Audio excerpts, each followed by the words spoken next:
Assalamualaikum para pecinta militer yang ada di seluruh Indonesia.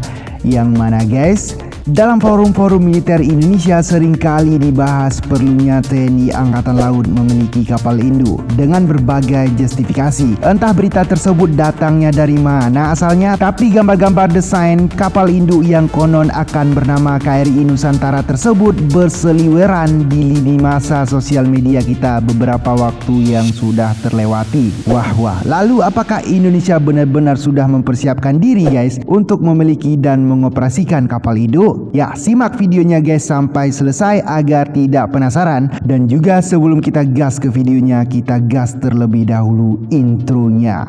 Check it out.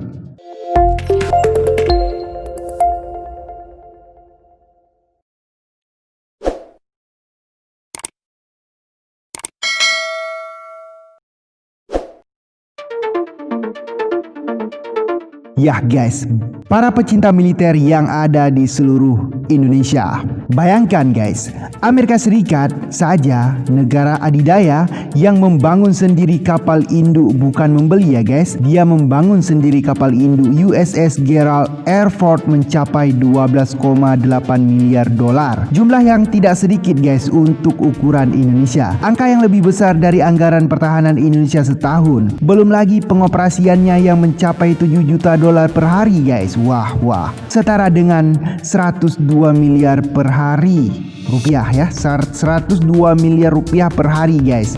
Sungguh jumlah yang bikin geleng-geleng kepala guys ya.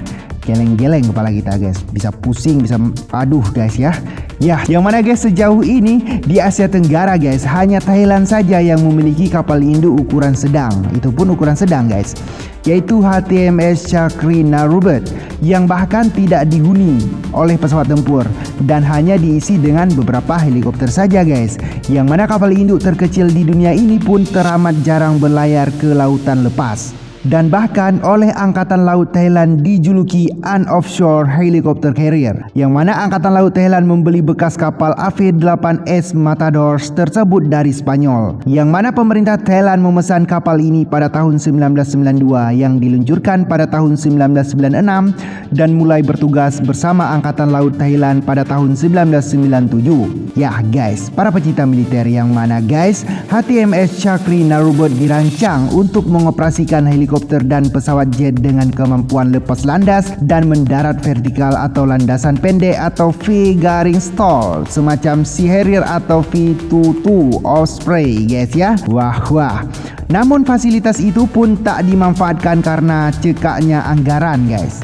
Bayangkan, sudah punya aja tidak mampu mengoperasikan alias tidak cukup anggaran untuk mengoperasikannya. Yang mana guys, sejak tahun 1997 akibat keterbatasan dana sebagai dampak krisis keuangan, kapal itu pun lebih banyak bersandar di pangkalan Angkatan Laut Sattahip. Kini kapal yang dibuat dengan biaya 336 juta dolar Amerika Serikat itu, atau setara dengan Rp 5 triliun rupiah itu, hanyalah berlatih sekali setiap bulan dan untuk membawa keluarga kerajaan Thailand. Wah.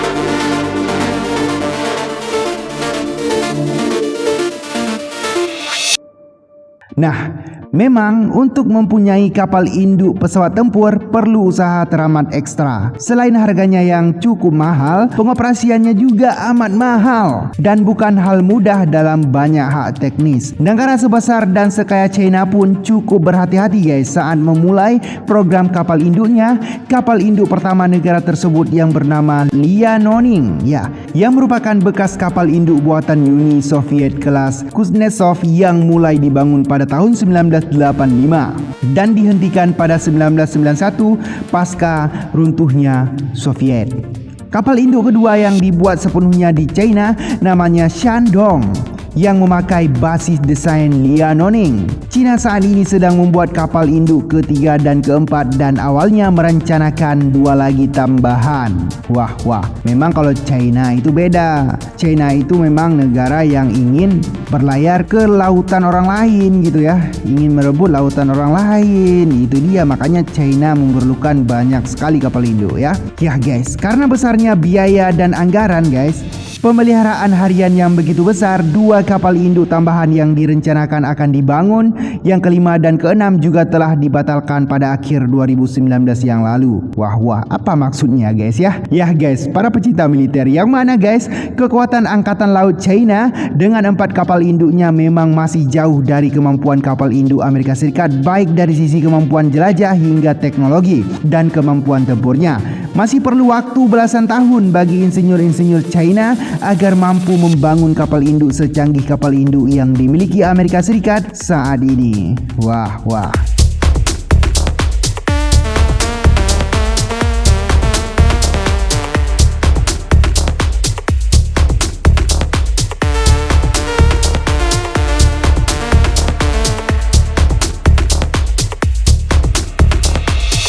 Ya, sedangkan dari segi pembiayaan, lalu dari segi kebutuhan, apakah Indonesia benar-benar membutuhkan kapal induk? Ya guys, sepengetahuan saya guys ya, yang mana kapal induk memang sama sekali tidak masuk dalam kajian pengadaan alutsista guys. Yang mana beberapa waktu lalu TNI sedang gencar memperkuat industri pembuatan kapal perang dan kapal selam. Selain itu, potensi Indonesia yang kaya akan pulau-pulau yang bisa dimanfaatkan menjadi kapal induk guys. Yah, luar biasa bukan? Indonesia sangat kaya akan alam Indonesia ya. Kita tidak butuh kapal induk. Pulau-pulau kita jadikan kapal induk. Kalau di sini bisa kita letakkan pesawat tempur, pesawat transportasi, kemudian kapal-kapal dan juga logistik. Terus apa bedanya pulau ini dengan kapal induk untuk menjaga wilayah? Seperti kata mantan Panglima TNI Jenderal Gatot Nurmantio seperti dikutip dari vivanews.com kala itu ya. Guys, namun bila yang jadi rujukan adalah kapal induk helikopter, tentu ini sangat realistis guys. Dan secara teknologi sudah memungkinkan dibangun oleh industri strategis dalam negeri. Bahkan saat ini TNI Angkatan Laut sudah mengoperasikan 5 kapal LPD Landing Platform Dock yang mampu membawa dan didarati helikopter, bisa disebut helikopter carrier. Wow. Ya, seperti dikutip dari indomiliter.com guys, yang mana dalam konteks dukungan pada operasi tempur, helikopter carrier akan memenangkan peranan vital. Dengan kemampuan logistiknya, komunikasi dan hubungan transportasi, kapal ini bisa didaulat menjadi kapal markas. Sebagai kapal induk helikopter, dalam konsepnya PT PAL menyebut luas dek utama dapat didarati 8 unit helikopter ukuran sedang. Sementara masih ada 8 unit helikopter lainnya yang berada di dalam hanggar. Belum lagi peralatan tempur lain dan ratusan personel tempur. Kita yakin bahwa para petinggi militer Indonesia sudah mempunyai konsep pertahanan yang di dalamnya termasuk kebutuhan akan sarana dan prasarananya. Pun meyakini bahwa TNI akan terus menambah kemampuan tempurnya. Luar biasa Indonesia guys.